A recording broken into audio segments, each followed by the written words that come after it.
Pemirsa, jumpa kembali dengan saya Primus Dorimulu dalam podcast Apa Adanya. Digitalisasi sudah merasuk seluruh kehidupan manusia. Perbankan nasional harus berubah. Jika perbankan tidak berubah, maka perbankan akan ditinggalkan nasabah. Perbankan harus melakukan transformasi. Bagaimana transformasi perbankan menuju era digital dalam menerapkan digitalisasi, sudah bersama saya, Bayu Prawira here, seorang dokter manusia, dokter umum yang kemudian banting setir, belajar manajemen, dan terakhir belajar tentang digitalisasi di perbankan. Bahkan mencapai level PhD dalam bidang digital bank, menulis buku tentang transformasi digital bank di Indonesia, dan disertasi doktor tentang transformasi digital bank di Indonesia. Itulah yang kemudian dipoles, ditulis lebih populer menjadi sebuah buku yang sudah diterbitkan. Sudah bersama saya di studio Dr. Bayu Prawira here, founder dan chairman dari Intellectual Business Community. Pak Bayu, apa kabar? Yang menulis buku hebat ini. Mana coba bukunya, Pak? Sabar. Wah, ini bukunya. Wah, ada panduan ini. Serius berarti kan? Serius. Namanya memandu. Buku referensi. Referensi ya. Panduan transformasi digital bank di Indonesia. Konsep dan praktek. Wah, ini bukan cuma konsep, berarti kan yang real juga ditulis ini ya. Betul. Dalam memimpin transformasi total. Jadi transformasi di perbankan harus total ya. Harus total, Pak. Ini apa idenya bisa nulis buku ini, Pak? Idenya adalah sebenarnya saya sudah mengamati perubahan digital sudah lama, Pak. Jadi sudah dari sedikitnya tahun 2011. Itu sudah tahun yang lalu. Sudah WA belum ada ya? WA belum ada kayaknya waktu itu. SMS SMS, BlackBerry lagi. BlackBerry ya, zaman BlackBerry ya. Zaman BlackBerry, ya kan. Nah, itu sudah beralih, banyak yang beralih ke digital, dan kemudian saya lihat tren ke depannya digital. Dan saya tertarik sama digital. Jadi pertama kali saya mendalami itu adalah bagaimana digital ini bisa menjadi solusi dari tantangan terbesar bangsa ini. Tantangan terbesar bangsa ini adalah pendidikan. Jadi di tahun 2013 pada saat saya menjalani pendidikan Lemhanas, jadi ide-ide saya, pemikiran-pemikiran saya yang scattered around gitu, saya membuat jadi satu tertulis. Karena memang waktu di Lemhanas itu banyak bikin papers ya? Iya, ada tugas akhir juga. Jadi nulis tentang itu, tentang digital.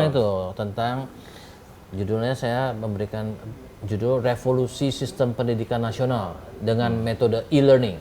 Oh, e-learning ya. Jadi kita e-learning baru mulai marak ketika pandemi ya? Iya. Iya.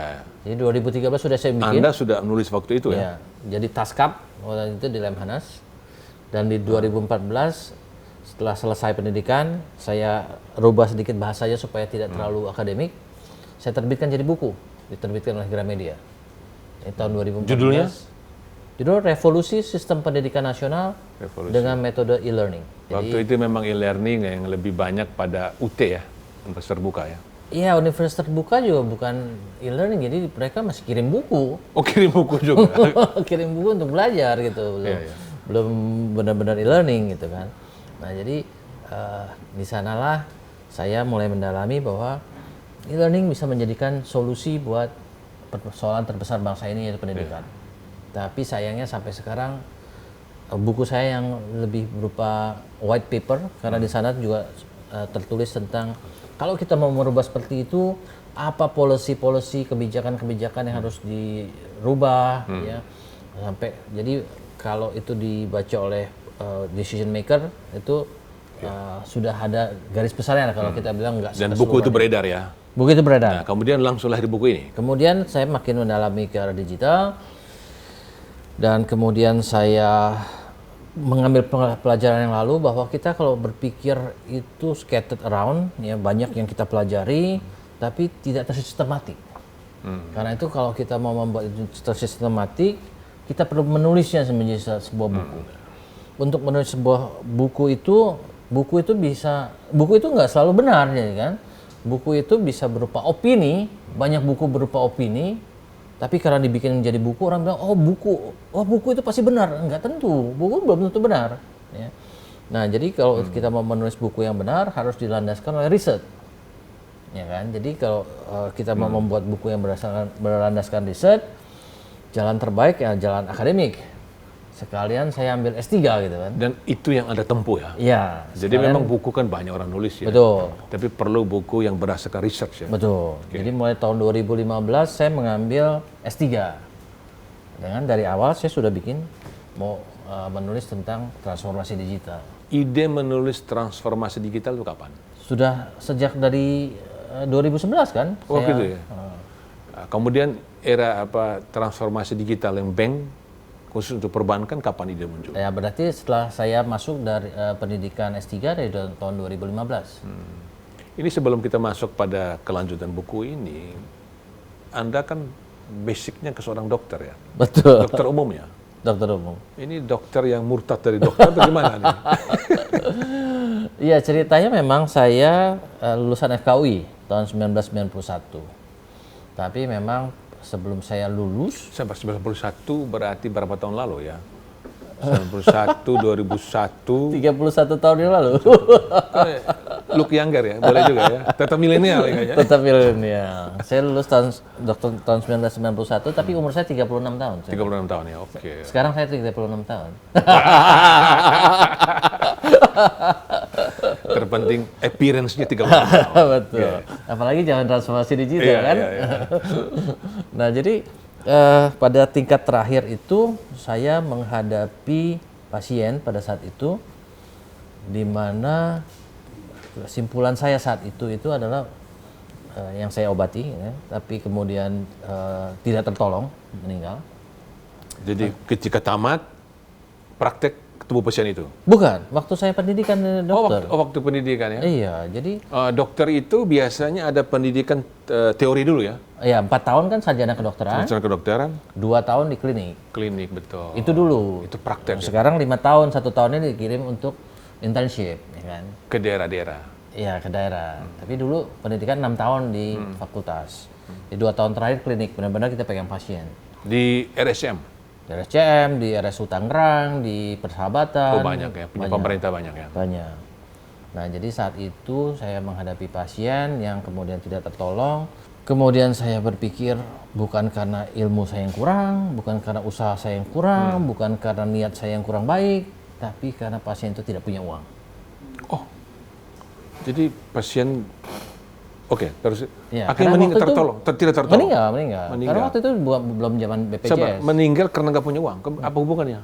Karena harusnya diobatin aja nanti kemudian cari itu pinjaman. Masuk ke rumah sakit rumah sakit rujukan yang punya ventilator gitu ya. Tapi pasien ini nggak punya uang. Jadi kalau saya paksa dia ke rumah sakit yang seperti itu pun tidak akan diterima saat itu. Oke. Karena saat itu belum ada BPJS. Ya, jadi dokter itu perang batin juga, sering juga ya? Sering. Antara kemanusiaan dan komersial ya? Iya. Kalau saat itu saya punya uang untuk biaya, saya biayai, tapi saya nggak punya uang juga. Masih miskin waktu itu kan. Ini kan Anda punya pasien, Anda masih mahasiswa praktek ya? Iya. Itu pasien tidak mampu, kemudian meninggal. Itu kenapa nggak ditolong supaya dia jangan sampai meninggal, walaupun dia nggak punya duit ya? Karena skill dokter itu satu sisi, tapi fasilitas untuk membuat pasien itu punya harapan hidup, belum tentu juga hidup juga kalau kita refer ke rumah sakit yang lebih canggih ya. Tapi yang jelas pasien saya itu waktu itu perlu ventilator. Jadi waktu itu saya punya pikiran, saya nanti mau bikin rumah sakit gratis. Oh, begitu yang beride ya? Iya.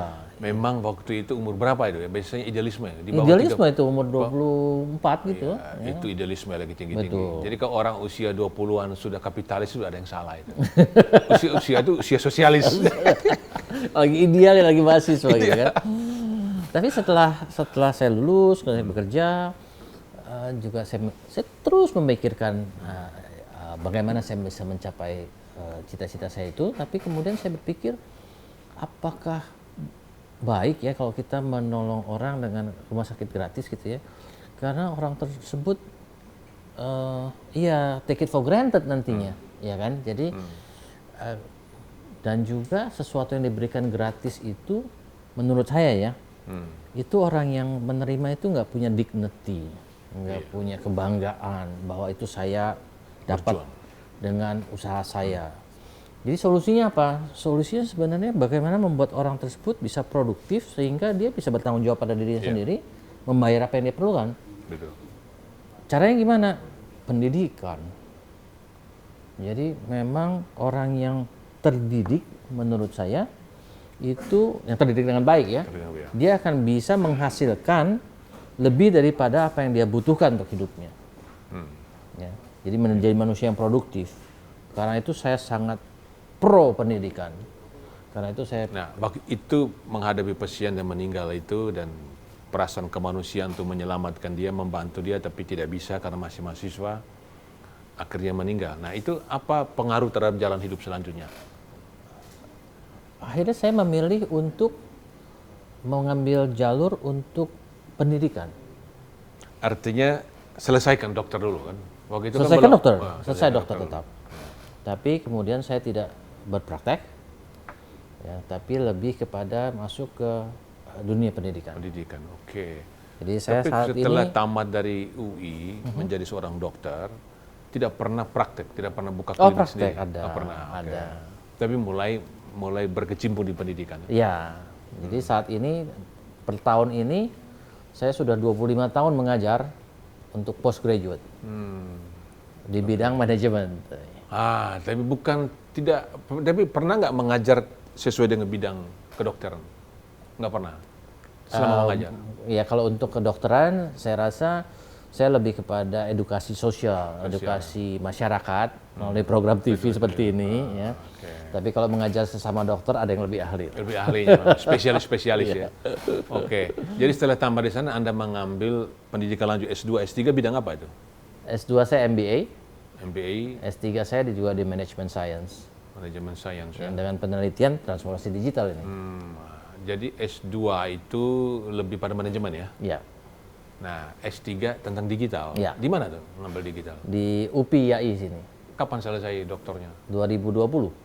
2020 kemarin ya? Ya, pas sebelum pandemi. Nah, ini lebih dulu buku ini lahir atau lebih dulu doktor dengan buku ini? Lebih dulu doktor. Doktor dulu. Jadi sama seperti kisah di Lemhanas, ya ini adalah disertasi saya. Kemudian saya. Oh sabar, ini disertasi. Ya, jadi menulis buku berdasarkan research ya. Betul. Jadi buku berdasarkan research ya. Jadi hasil dari disertasi. Jadi ya. Berarti buku sudah diuji. Sudah diuji. Kemudian saya tulis dalam bahasa banyak yang lebih. Banyak buku beredar yang nggak pernah diuji. Banyak. Gitu. Tapi ini buku sudah diuji ya. Betul. Oke. Jadi nantinya ada buku kedua juga berdasarkan disertasi itu juga. Nah, waktu buku ini lahir, waktu menyusun disertasi, di dunia sudah menggema itu industri 4.0. Iya. Iya kan? Di dunia. Di dunia Tapi di Indonesia belum terlalu ya. Digitalisasi salah satunya, Ya. artificial intelligence dan lain. Itu bagaimana Anda bisa menjelaskan ini secara ringkas saja, isi buku ini?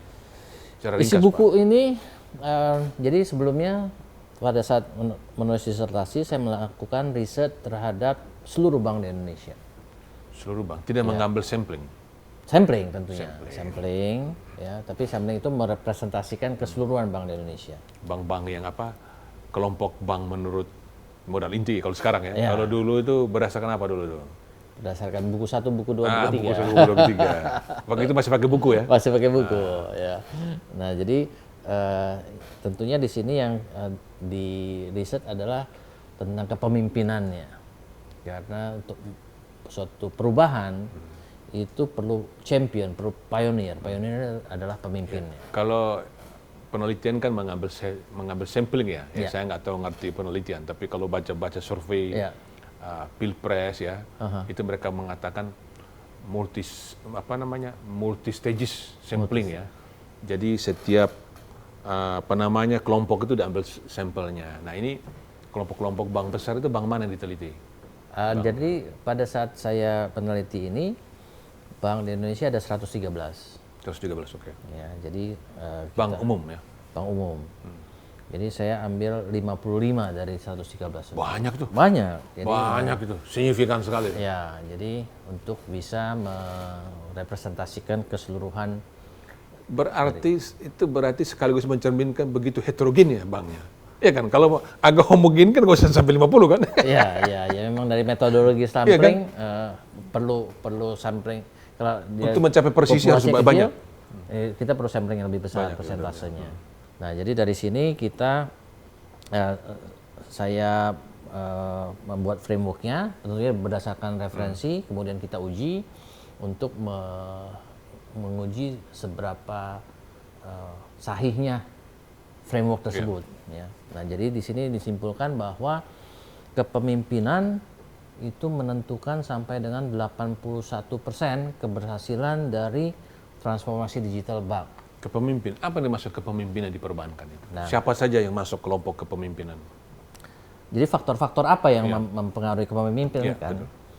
Kepemimpinan itu diukur dari efektivitas kepemimpinannya. Ya, efektivitas kepemimpinan itu diukur dari past recordnya. Ya, dia sudah menunjukkan dia punya hasil ya. Nah dia ini CEO saja atau dia punya direksi semuanya? Atau manajemen? Semua pemimpin. Intinya dalam kuesioner ditanya pemimpin. Jadi pemimpin di semua level. Kolektif ya. Ya. Nah, yang kedua adalah bahwa para pemimpin ini harus memenangkan kepercayaan dari karyawannya. Itu penting. Dengan menunjukkan dia sendiri juga digital. Ya. Dia punya pendapat, dia punya kelakuan juga digital. Nah, di samping ini ada 4 faktor juga menentukan ini. Ya, 4 faktor itu adalah bagaimana pemimpin itu bisa membuat satu visi digital. Ya, kalau kita berubah digital, kita jadi seperti apa nih? Ya kan? Yang kedua adalah bagaimana dia bisa merubah budaya dari perusahaannya untuk menjadi digital. Ya, jadi merubah kebiasaan orang-orangnya untuk menjadi digital. Yang ketiga adalah bagaimana dia bisa menyatukan IT dengan proses bisnis, dengan orang-orang bisnis. Jadi kalau kita bilang dulu proses bisnis itu bisa melalui IT, bisa melalui non-IT manual, ya kan? Dalam transformasi digital semua proses bisnis harus melalui IT. Jadi yang disebut digitalisasi itu proses bisnisnya, seluruh proses bisnis harus digitalisasi. Yes. Dan yang keempat adalah yang paling penting adalah governance-nya, tata kelolanya. Yeah. Karena kalau inisiatif-inisiatif digital ini ternyata muncul dari bawahan, tidak diatur, ini kejadian nih banyak nih. Dan setelah ini kan bukan hanya saya tulis buku, tapi saya juga mengimplementasikannya kepada bank-bank, melakukan pelatihan, melakukan riset lebih lanjut pada bank-bank tersebut. Ya. Muncul banyak sekali inisiatif-inisiatif dari bank yang terinspirasi untuk perubahan digital. Banyak departemen-departemen itu kemudian punya aplikasi sendiri-sendiri. Departemen keuangan dia tunjuk vendor sendiri, bikin aplikasi keuangan. Human resources punya aplikasi sendiri, marketing punya sendiri. Pokoknya departemen-departemen punya sendiri aplikasi digital yang kemudian nggak bisa disatukan. Jadi ya sampai kapanpun loginnya beda, kemudian jalannya beda. Tidak kompatibel. Tidak langsung bisa disatukan. Itu Problem. Ya, jadi kalau kita tidak govern dari awal, tidak kita atur dari awal, maka itu akan jadi masalah. Yang kedua, juga masalah terbesar adalah banyak pemimpin yang sangat terinspirasi untuk berubah digital. Ayo kita berubah ke dalam digital. Ya.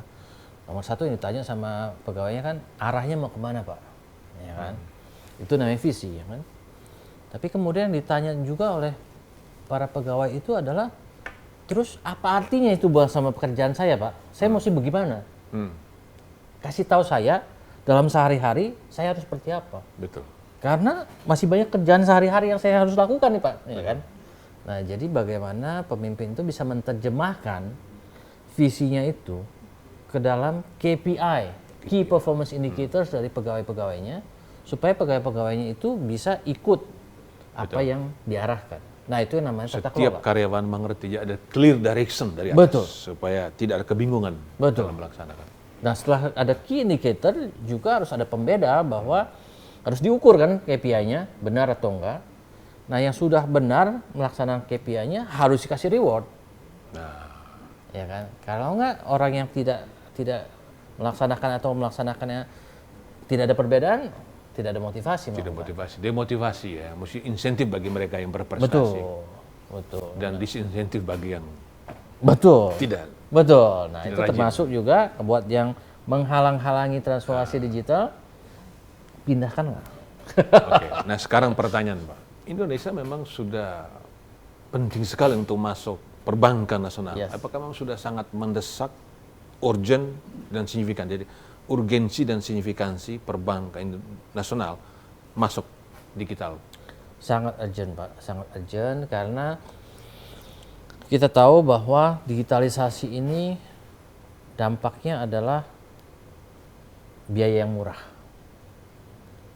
Tentunya biaya murah itu terjadi karena kalau sesuatu yang berubah jadi digital ini, maka tidak perlu hal yang fisik lagi. Contoh, Proses bisnisnya lebih murah menghasilkan. waktu saya bikin buku ini Pak, saya bikin e-booknya juga. E-book, oke. Oke. Jadi e-booknya saya bikin gratis. Karena buat saya, apa yang saya tulis saya ingin dibaca orang. Iya dong. Saya kasih gratis. Kenapa saya kasih gratis? Karena membuat e-book itu juga tidak perlu bayar kertas. Tidak perlu bayar percetakan, tidak perlu print dengan minimum order yang saya harus stop. Iya. Nah, tapi kalau mereka yang mau baca buku ini printed, saya bilang ada harganya karena saya cetaknya juga ada harganya. Iya. Betul. Nah, Make tapi sense. kalau e-book saya nggak keluarin biaya untuk bikinnya, silakan baca gratis. Ya. Nah, jadi yang mahal itu adalah sesuatu yang bersifat fisik. Ya. Karena itu kalau kita menuju transformasi digital, perbankan menuju transformasi digital, di mana terjadi dematerialisasi, maka biaya akan murah. Dematerialisasi di perbankan itu berarti adalah kantor cabang hilang. Oke, nah sekarang bagaimana Anda memetakan perbankan kita yang di atas 100 itu, dan kebetulan intellectual business community bekerja sama dengan Berita Satu Media Holdings menyelenggarakan award ya, dan membuat pemeringkatan, dan kita sudah mengumpulkan tim sebagai juri ya, yang ahli di bidangnya. Kita udah teliti semua data-data dan kita mengajukan pertanyaan ke mereka, mereka menjawab ya. Bagaimana Anda memetakan perbankan nasional saat ini? Ya, sebenarnya kita kan mengambil kriteria 6 dimensi dari OJK. Ya. Ya. Nah, OJK sendiri juga sudah melakukan pengukuran awal. Kira-kira dari 6 dimensi itu perbankan di Indonesia dapat nilai berapa? Ya kan? Dan yang dihasilkan dari pengukuran awal itu dapat nilai sekitar 50, Pak. Ya. Dari 100. 6 dimensi itu apa aja? 6 dimensi. 6 dimensi itu ada aspek data. Data, oke. Ada aspek teknologi yang digunakan. Kemudian ada aspek manajemen risiko. Ada aspek kolaborasi. Kemudian ada aspek institusi dan aspek pelanggan atau Customers. Ya. Dan 6 dimensi Jadi itu yang data, teknologi, manajemen risiko, kolaborasi, institusi dan customer. betul. Nah, jadi mereka dapat angkanya sekitar 50 dan saya setuju itu. Itulah kira-kira posisi perbankan kita rata-rata. Bahwa dibilang mereka belum bertransformasi, sudah mulai. Semua bergerak ya. Sudah Sampai bergerak. di mana Mau nggak itu mau. beda-beda. Ya, sampai di mana beda-beda. Rata-ratanya 50. Jadi kita halfway menuju sana. Ya, memang Jadi mungkin oke juga dong perbankan kita, oke juga. Secara umum ya, perbankan nasional. tergantung kita oke atau enggak kita ukur dari kebutuhan, Pak. Kebutuhan kita rasanya saat ini yang kita butuhkan levelnya level 75-80. Jadi kalau kita baru 50 belum menjawab apa yang dibutuhkan. Oke. Jadi harus dipercepat. Ya. Sekarang kalau saya membagi, ada perbankan sejumlah bank yang sudah masuk digital bank. Ya. Digital bank itu per definisi semua kegiatan dia, layanan dia itu sudah tidak menggunakan kantor cabang. Ya. Semua digital 100%. Ya. Hanya ada kantor pusat aja. Sementara bank-bank yang lain, kategori yang lain itu semua sudah digital banking. Ya.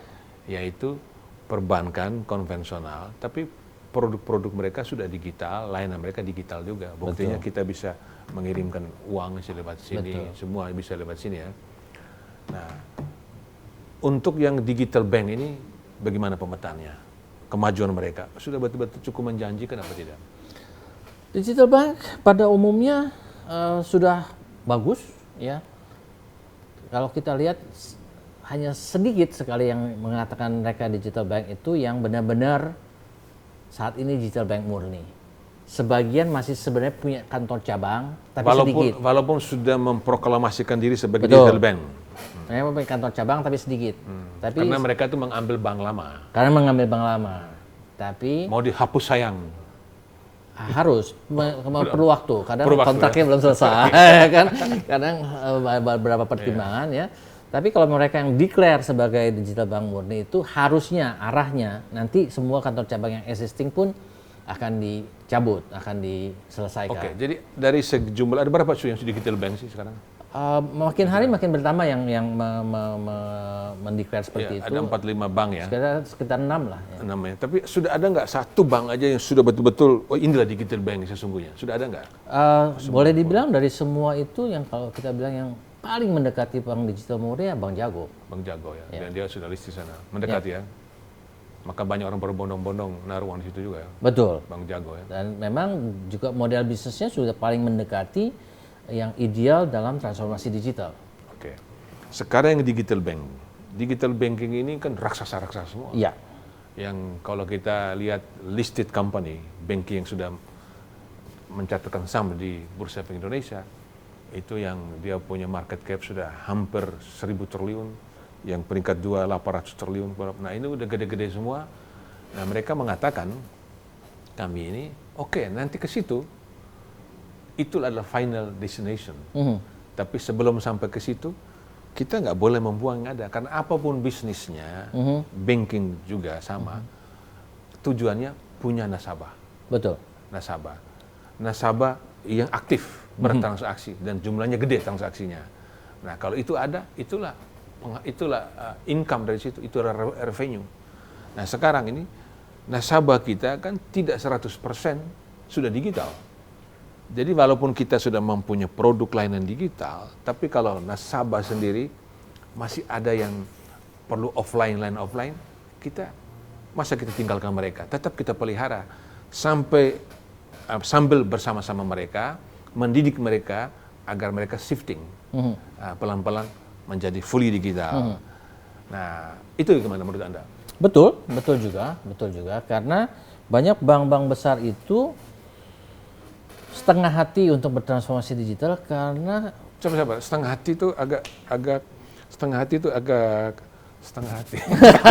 Iya, setengah hati karena setengah hati ya. Karena sebagian besar portfolionya itu adalah wholesale banking. Begitu, setengah hati ya. Sehingga kalau yang menarik buat transformasi digital ini adalah retail banking. Karena dengan retail banking ini masalah yang kita hadapi sebelumnya adalah sedemikian kecilnya nasabah-nasabah ini uangnya mungkin hanya rekeningnya hanya 200.000, 300.000, kecil-kecil gitu ya. Tapi jumlahnya banyak sekali gitu kan. Dealing with them itu cost-nya tinggi kalau kita pakai account officer gitu kan. Account officer bisa punya melayani berapa nasabah sih gitu kan. Yeah. Jadi setiap sekian nasabah harus punya satu account officer. Account officer UMR naik terus gitu kan. Nah jadi itu menjadi masalah buat bank konvensional. Tapi begitu menjadi digital itu kita tidak perlu account officer lagi untuk mereka. Jadi sehingga biayanya jadi sangat murah. Ya. Nah jadi yang memang menarik ini yang mass market, yang retail. Yeah. Tapi yang corporate banking, yang wholesale banking, decision maker sedikit, tapi dia sekali memutuskan triliun gitu ya. Nah itu dia. Nah itu memang perlu di-serve ya. Jadi tapi harusnya bank itu memisahkan bahwa bank corporate banking kita punya layanan sendiri. Kalau perlu kita yang visit. Jadi ke yang kantor. Retail itu memang efisiennya digital, fully digital. Betul. karena menjangkau. Betul.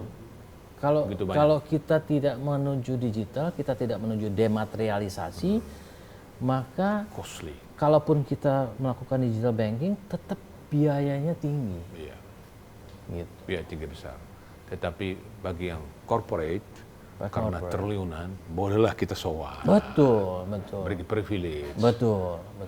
Oke, karena Kita itu kasih ruangan khusus pun nggak apa-apa. iya, ya karena kan? biayanya kecil dengan Ya. dia punya. Tapi kalau kita udah bikin decision seperti itu, kita kan bisa evaluasi bahwa banyak sekali kantor cabang yang sebenarnya bisa kita tutup.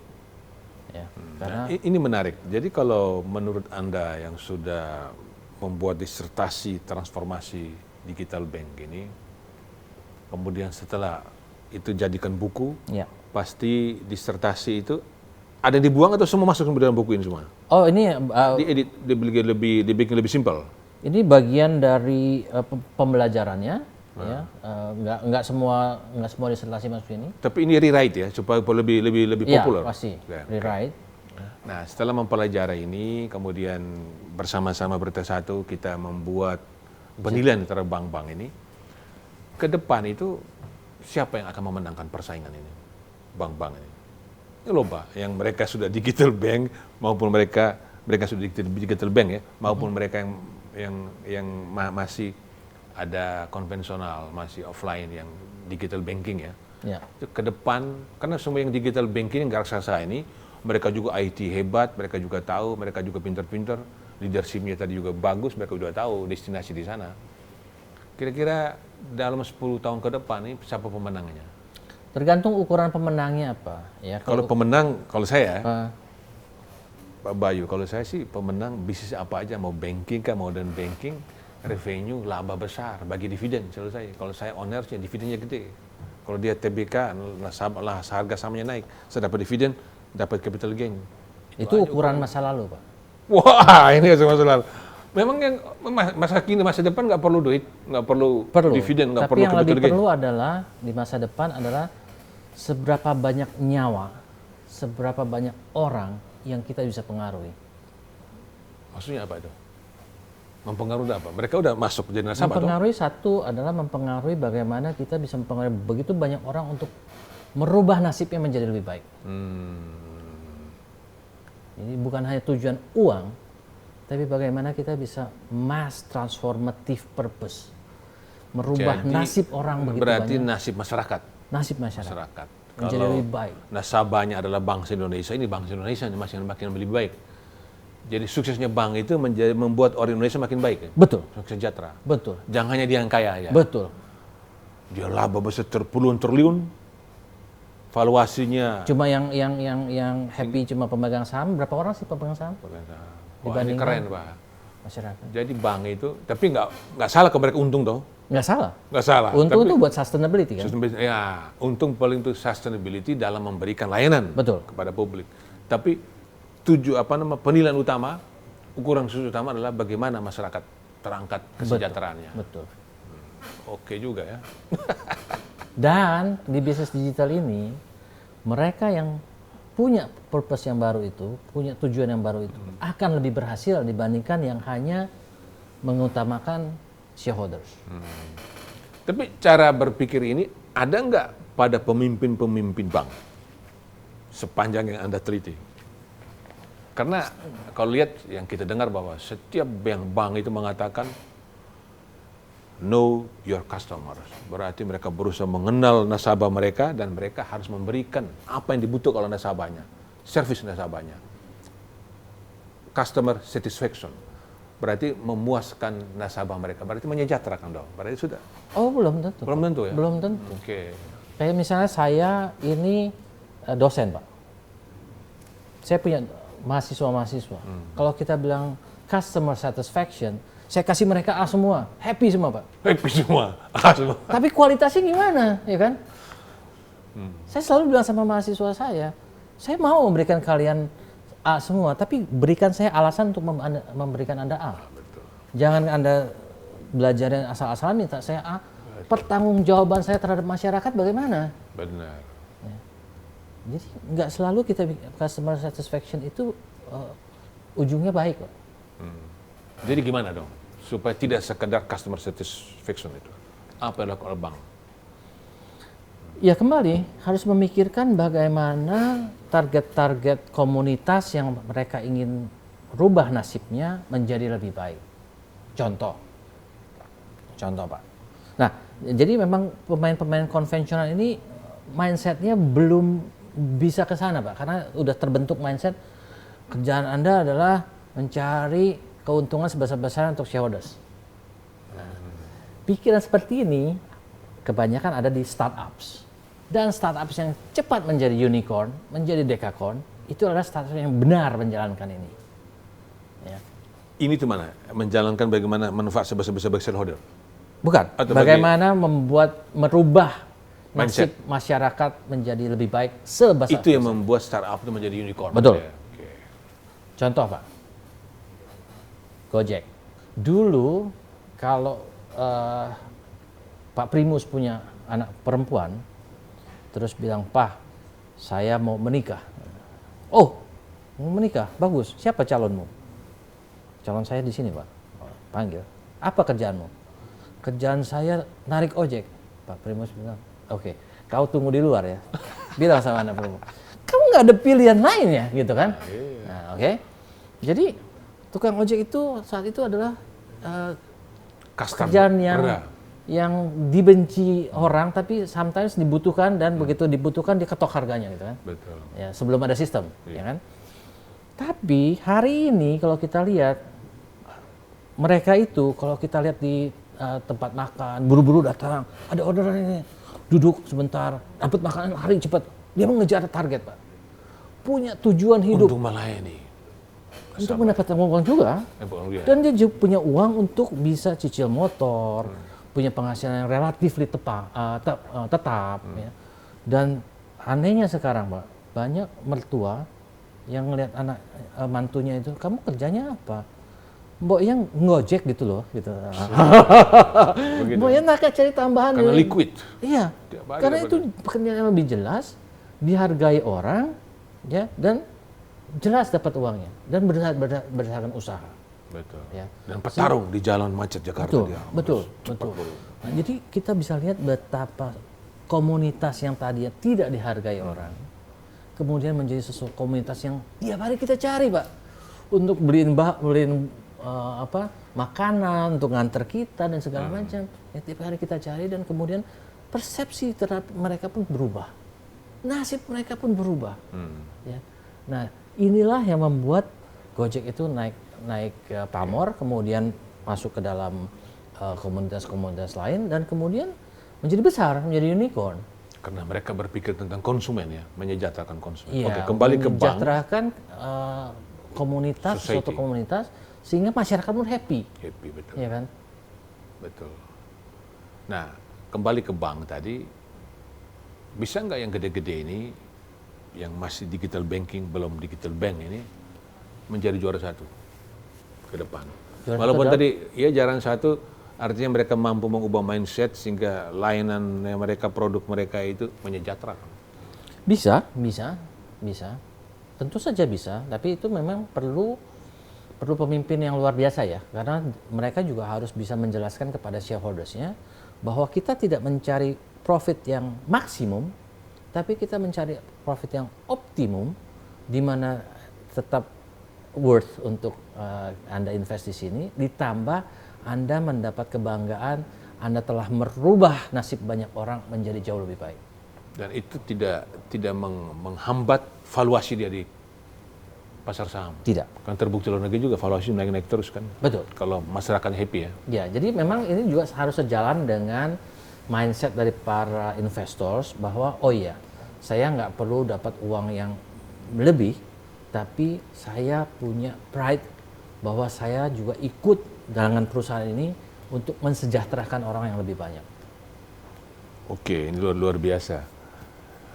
Nah, kalau kita lihat tadi efisien, tenaga-tenaga berkurang, ini ke depan ini yang bekerja di bank ini akan berkurang ya. Betul. Karyawan bank. Betul. Kalau hitung-hitung kasar aja, yang digital bank kita oke lah. Yang masih digital banking besar sekali kan. Mereka-mereka yang bekerja di bank konvensional yang sudah mengimplementasi digital banking ini, Kira-kira berapa persen yang akan terpangkas? Sekarang kira-kira per tahun berkurang sekitar 10% Tiap tahun ya. tiap tahun. Ya, jadi kalau kita hitung straight line itu ya kira-kira 12 tahun ya, karena kan 10% ini tinggal 9% gitu kan. Kira-kira kalau kita tarik straight line-nya sekitar 12 tahun lagi ya, kita akan mendapatkan industri bank yang sangat efisien, yang digital base. Waktu itu cash masih dibutuhkan nggak sih? Cash dibutuhkan, tapi bukan berupa kertas. Berubah apa? Berupa transfer dulu. Cash itu berarti kan dibayar pada waktunya gitu kan. Betul. Iya betul. Artinya ke depan mungkin 10 tahun lagi tadi seperti diprediksi ATM nggak perlu. Nggak perlu. Nggak perlu ATM. Nggak perlu. Jangan-jangan lebih cepat ATM hilangnya. ATM akan hilang juga. Kalau begitu saya pikir Sama karena seperti ini Pak, seperti kalau kita dulu bayangkan bahwa pintu tol itu kapan ini akan jadi full elektronik ya. At one point pemerintah bilang udah nggak efisien lagi kalau kita pakai pembayaran dengan cash. Ya. Semua harus pakai kartu. Selesai. ya, ya kalau tol itu agak terlambat Pak. Mestinya di negara lain itu mobil nggak perlu berhenti tempel-tempel, langsung lewat teng. Iya. Udah langsung dibaca kayak mobil kita kan. Iya. Langsung transfer. Betul. Pemindah buku otomatis. Betul. Tapi maksud saya kalau kita analogikan seperti Iya. bank, Ya. juga sama Pak. Nah, ini kalau semua transaksi lewat handphone, praktisnya, itu berarti tugas berat pemerintah untuk infrastruktur telekomunikasi itu harus. Kalau tidak begitu buka dia nggak bisa buka-buka gimana? Betul. Sekarang perlu dilindungi aja. Sampai di tempat yang dia nggak bisa, ya kita kalau nggak ada print repot. Betul Pak. Jadi ini betul-betul tugas pemerintah benar-benar segera merampungkan infrastruktur telekomunikasi. Betul. Tapi di masa mendatang Pak, kita akan bisa punya digital money di mana tidak perlu jaringan untuk transfer uang. Pakai Bluetooth pun bisa. Digital money gimana sih konsep digital money itu? Ya, mirip seperti e-wallet yang kita punya, hanya saja dia tidak perlu directly connect ke internet, tapi bisa transfer lewat Bluetooth, record by blockchain. Sekarang di dunia negara mana yang sudah menggunakan China sudah digital money? sebagian, ya Singapura juga udah mulai tes. China tidak mengakomodasi kripto sebagai mata uang, Tidak. tapi digital money mereka Yes. dukung ya. Ya, karena pandangan mereka yang namanya kripto itu siapa yang mengontrol? Kan China pengen semuanya dikontrol kan. Betul. Ya kalau yang kontrol pemerintah oke. Iya. Dia pokoknya semuanya kalau ada yang beredar di sana yang tidak terkontrol, kita yang bikin, kita yang kontrol gitu kan. Betul. Nah, saya pikir saya dengar dari Bank Indonesia juga sedang mempersiapkan Ya. digital money ya.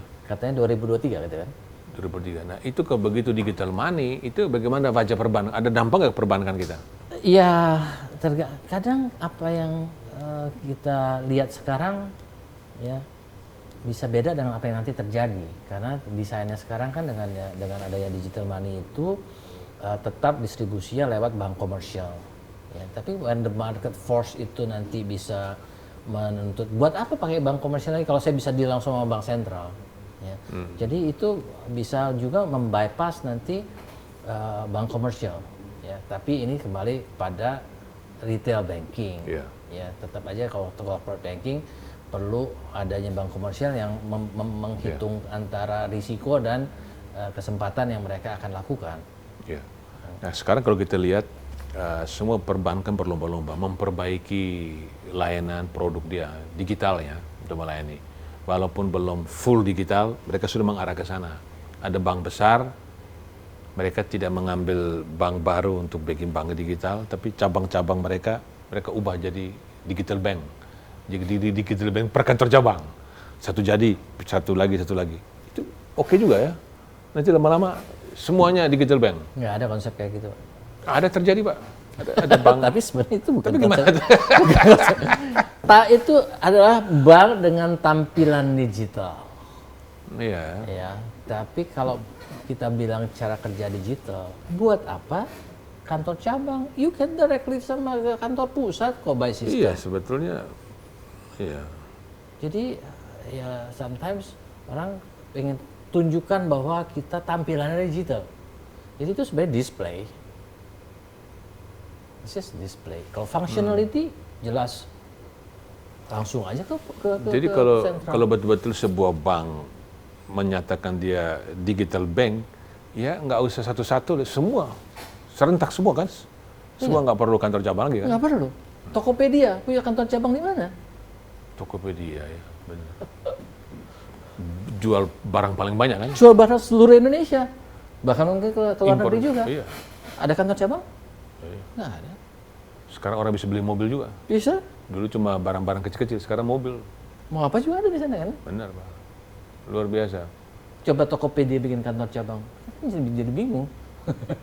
Buat apa itu kantor cabang itu? Kalau display oke. Kalau display, barang. oke. Jadi ke depan ini apa yang harus dipersiapkan atau harus disesuaikan oleh konsumen, Pak? Bagaimanapun juga kan konsumen juga harus menyesuaikan diri. Bank menyesuaikan dengan behavior dari konsumen, konsumen juga harus maju juga. Betul. Kalau tidak tertinggal juga kalau dia nggak bisa memakai. Betul. Konsumen akan didorong oleh teknologi dan kemudian oleh lingkungan untuk berubah menjadi digital.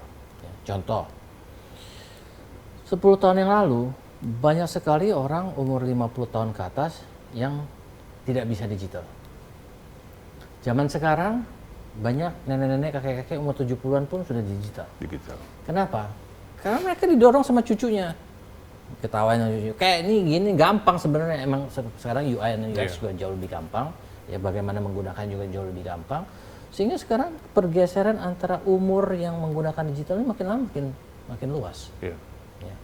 Jadi using digital Karena sudah tuntutan kehidupan ya. iya, kalau dulu kompleks sekali pakai digital juga kompleks. Tapi sekarang makin gampang. Ya kan, kemudian lingkungan semua akan ngajarin gampang kok kayak gini, buat apa susah-susah gitu kan. User friendly, makin friendly ya. Betul. Jadi ke depan ini teknologi makin memudahkan, makin gampang ya. Makin gampang. Makin gampang. Makin gampang. Apalagi ditunjang oleh infrastruktur Karena tadi. yang nggak gampang akan ditinggalkan. Jadi yang makin gampang itu yang akan dipilih konsumen. Jadi makin lama makin gampang. Nah, ke depan jumlah bank masih seperti ini nggak? Atau jangan-jangan nggak usah banyak-banyak bank? Saya rasa demikian. Ya, mereka akan merge. Ya, karena iya persaingan di digital itu juga nggak gampang. Karena digital ini baik untuk konsumen karena harganya murah, ya. Tapi tidak baik untuk produsen. Mahal. Bukan, karena dagingnya tipis, gitu ya. Oh, daging tipis gimana penjelasannya? Contoh, ya, kita ngomong media lah, media cetak. Iya. Ya, media cetak dulu itu ada keluarga yang sampai kaya raya karena media cetak kan. Tapi kemudian menuju media digital kan, tidak ada lagi yang dicetak ya. Betul. Kalaupun ada kecil sekali gitu kan. Nah, tidak ada lagi yang dijual, ya, tidak ada lagi keuntungan dari itu, ya. Kemudian masuk ke media digital. Media digital, honestly, harga tayang di sana jauh lebih murah dibandingkan printed. Ya.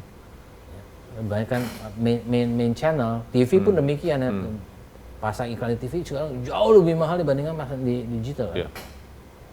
Sehingga kenapa dia jauh lebih murah? Yang lain nawarin yang gratis juga ada kok, gitu kan? Makin lama makin tipis ya. Yeah. Dan semua industri yang masuk digital itu market size-nya makin kecil. Betul. Karena seperti printed media, ya, sekarang yang jual kertas koran pun jadi gigit jari kan, sih nggak bisa jualan lagi. Udah nggak ada yang cetak koran gitu, ya, hilang lah. Ya. Percetakan hilang, yang jual tinta hilang, ya. Yang distribusi barang loper dari ini ke sini hilang. Karena semua jadi digital. Jadi the whole industry yang dengan rantai pasoknya itu jadi kecil. Ya. Nah, jadi memang buat produsen ini suatu tantangan besar di masa digital yang menuju demokratisasi biaya, di mana menuju harga yang murah. Sedangkan konsumen, kita sebagai konsumen happy, ya, karena semuanya akan jadi murah. Jadi jumlah orang kerja di bank menurun, jumlah bank juga menurun ya. Lalu fintech gimana? Fintech masih ada tempat nggak? Fintech? Ada. Mereka lebih mampu eksis dibanding perbankan enggak. Karena kalau bank sudah digital ya fintech juga bisa nggak ada tempat lagi kan? Tetap ada ruang-ruang untuk fintech ini ya untuk berinovasi ya, baik dia terusin ya ataupun kalau dia sukses merombak satu komunitas menjadi nasibnya jauh lebih baik, dia bisa menjadi unicorn atau dia menyiapkan diri untuk diakuisisi oleh bank. Iya, kan? itu betul. Gitu.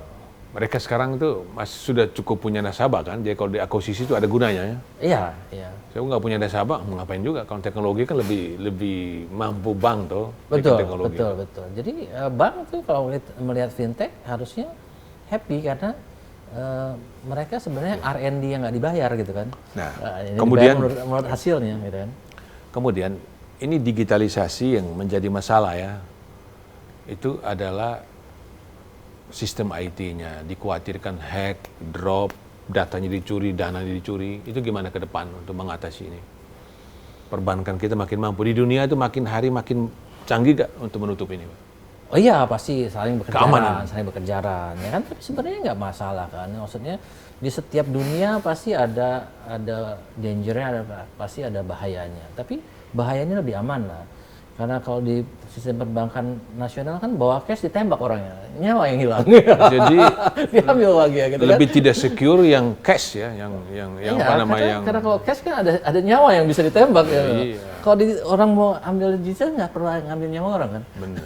Tinggal hack aja dapat uangnya gitu kan. Ya, kalau di rumah juga kalau orang ngerampok juga dia ngambil, yang ngangkat TV aja, kulkas silakan ambil aja. Oh, iya. Duit nggak ada. Iya, duit nggak ada. Ya Kalau kan? Pak Bayi punya tinggal ngambil aja juga.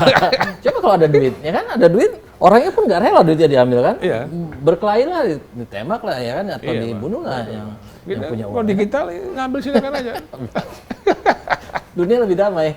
Jadi lebih aman ya Iya, digitalisasi ini. betul. Memang berarti digitalisasi sebuah tuntutan ya. Ya, Mau walaupun mau bukan sudah berarti sana. tanpa risiko, tapi risikonya berbeda dan sebenarnya lebih aman dibandingkan risiko di dunia konvensional. Oke, nah sekarang ini pertanyaan-pertanyaan menjelang akhir, kita menuju digital bank. Jadi itu demi menyejahterakan masyarakat ya. Supaya kelihatannya wah lebih ideal ya. Tapi memang itu kan tujuannya ideal. Karena bagaimanapun juga kalau masyarakatnya happy, masyarakat sebagai sejahtera, mereka akan menggunakan jasa perbankan. Lebih aktif kan? Betul. Nah, kan perbankan juga dapat untung. Betul. Dan kemudian di era digitalisasi karena marginnya tipis, maka volume itu, jumlah nasabah itu menjadi ukuran dan frekuensi bertransaksi. Betul. Semakin banyak nasabah, semakin banyak transaksi, dia semakin untung. Betul. Gitu. Oleh karena itu setiap perbankan harus memperhatikan masyarakat kan. Betul. Nah, apa yang harus diperhatikan oleh perbankan kita agar menuju itu, Pak, bisa menyejahterakan masyarakat, digitalisasi makin canggih? Tentu yang paling penting adalah mindset dari orang-orangnya, terutama mindset dari pemimpinnya. Ya, kalau pemimpinnya melihat bahwa bertransformasi digital itu sesuatu yang baik dan harus kita lakukan segera dan saat ini, maka itu akan menjadi baik. Tapi kalau banyak pemimpin yang masih, ya itu perlu kita lakukan, tapi ya sekedarnya aja lah ya. Jadi nggak usah terburu-buru, pokoknya sekedarnya ya. Kita dari kemarin-kemarin masih bagus nih, ini kita punya income, kita punya profit. Ya. Tapi begitu strike itu terjadi, maka grafiknya akan seperti ini. Jadi nggak turunnya seperti ini, tapi grafiknya akan seperti ini. Nah pada saat itu mau menyesal pun terlambat.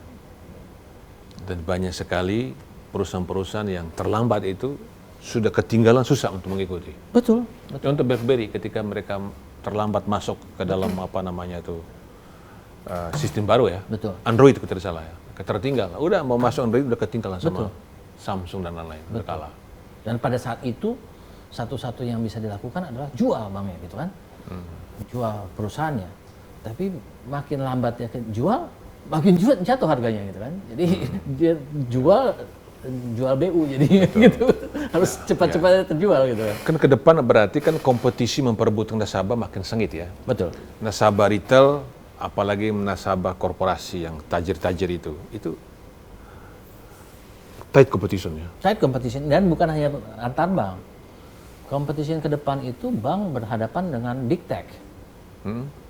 big technology. Bayangkan kalau misalnya orang pengen orang menggunakan uang kan untuk membeli barang kan, selain untuk investasi kan. Nah, bayangkan seperti platform seperti Tokopedia, seperti Alibaba, dia juga udah menawarkan duitnya taruh sini, ya. Kita bisa kasih bunga juga, kita bisa beli barang, ya. Kemudian di Gojek, GoPay ya, itu kan sudah sistem. Ya. Jadi seperti kalau di Alibaba itu dana yang masuk itu dia bisa kasih interest, dia masukin ke fund company-nya gitu kan. Itu kan nggak melanggar, itu kan mereka mau Tinggal ada berfungsi agreement sebagai aja bahwa lembaga intermediasi hanya bank toh. Jadi tinggal agreement aja bahwa setelah dana Anda lewat dari sekian, Anda setuju bahwa ini kita pindahkan ke kita punya fund company, begitu setiap saat Anda perlukan Anda bisa tarik lagi. Tidak melanggar aturan OJK. OJK saya nggak tahu ya, OJK mungkin itu belum diatur, tapi kalau di China itu bisa dilakukan. Kalau belum diatur nggak salah ya. Sebenarnya nggak masalah kan kalau setelah atas persetujuan konsumen, setelah lewat dari misalnya kita punya dana lewat dari 100.000 uang Anda saya akan pindahkan ke investment fund yang akan memberikan Anda bunga. Kontrak antar dua pihak ya. Yes. Nah, tapi kalau sekarang itu yang mereka lakukan adalah membujuk nasabahnya untuk membuka akun di bank afiliasinya. Ya kan, di mana bank afiliasi itu memberikan bunga yang lebih tinggi dibandingkan bank konvensional gitu kan. Sekarang apa yang harus dipersiapkan oleh masyarakat umum semua supaya tidak tertinggal digital banking dan kemudian ya tetap bisa memanfaatkan digital banking secara optimal untuk meningkatkan kesejahteraannya. Yang dipersiapkan masyarakat ya mungkin adalah kesadaran tentang security-nya ya, karena yang memang banyak terjadi adalah social engineering, phishing, sehingga mereka kehilangan uangnya ya karena cara digital ini. Ya. Karena bagaimanapun juga menggunakan password kan, apapun juga digital tetap password kan. Ya. Angka-angka segala macam itu kalau sudah bisa dikata orang lain kan bisa jebol kan. Iya. Tapi ya kembali bank juga perlu melakukan pengamanan kan, seperti interview kita terhadap salah satu bank itu yang mengatakan kalau device-nya beda dia udah langsung membatasi limitnya gitu kan. Itu bagus sekali itu kan. Betul. Ya. Membatasi limit betul Pak. Ya.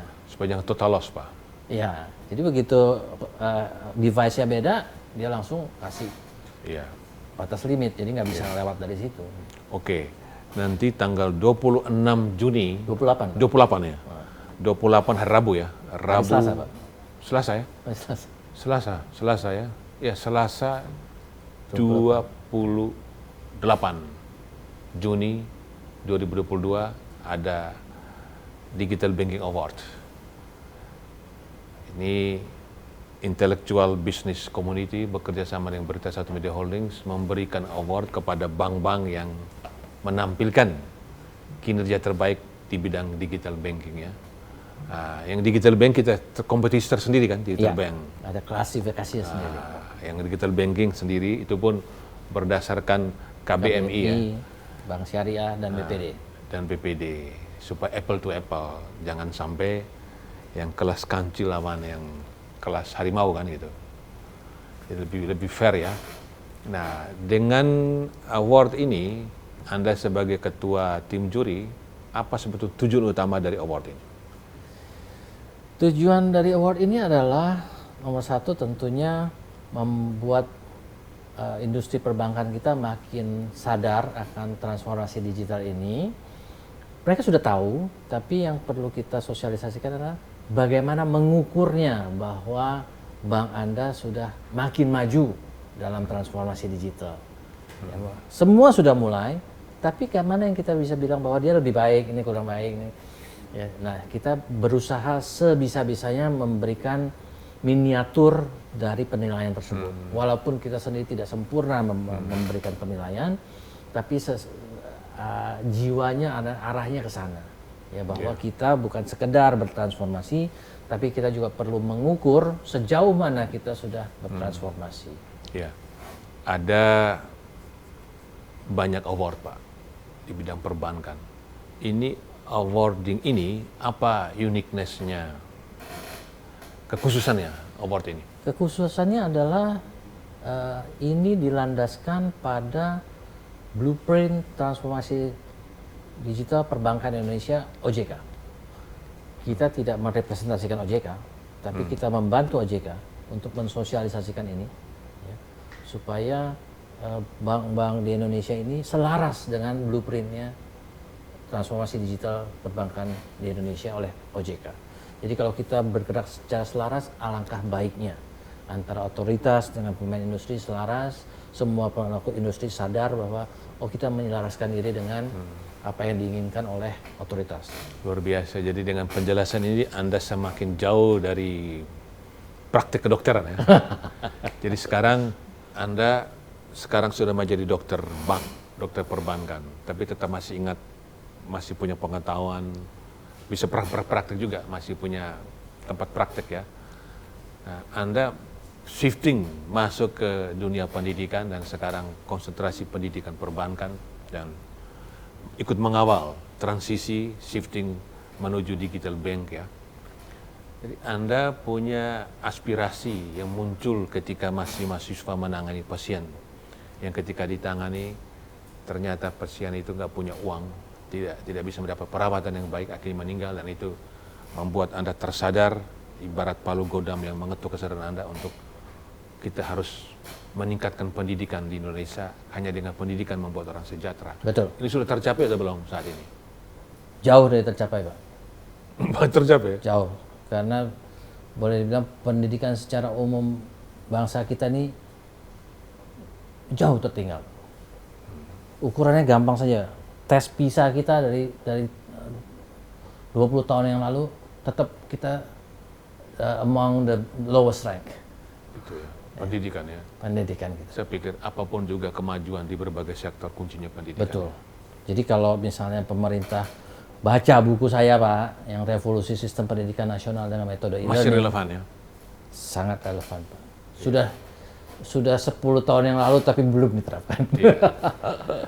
Pemirsa, demikian perbincangan saya dengan Bayu Perwira here, Intellectual Business Community Founders.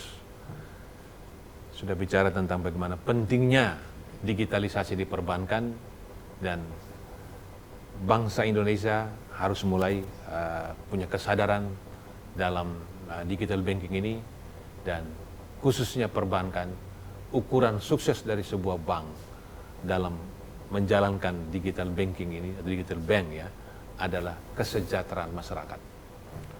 Keuntungan dari korporasi ya, tapi keuntungan itu untuk sustainability demi kelanjutan layanan kepada publik, kepada masyarakat. Itu tujuan utamanya adalah kesejahteraan masyarakat. Karena kalau masyarakat sejahtera, maka founders juga, pemegang saham juga akan sejahtera juga. Sampai jumpa di podcast selanjutnya. Terima kasih. Terima kasih. Oh ya. Luar biasa, dokter perbankan.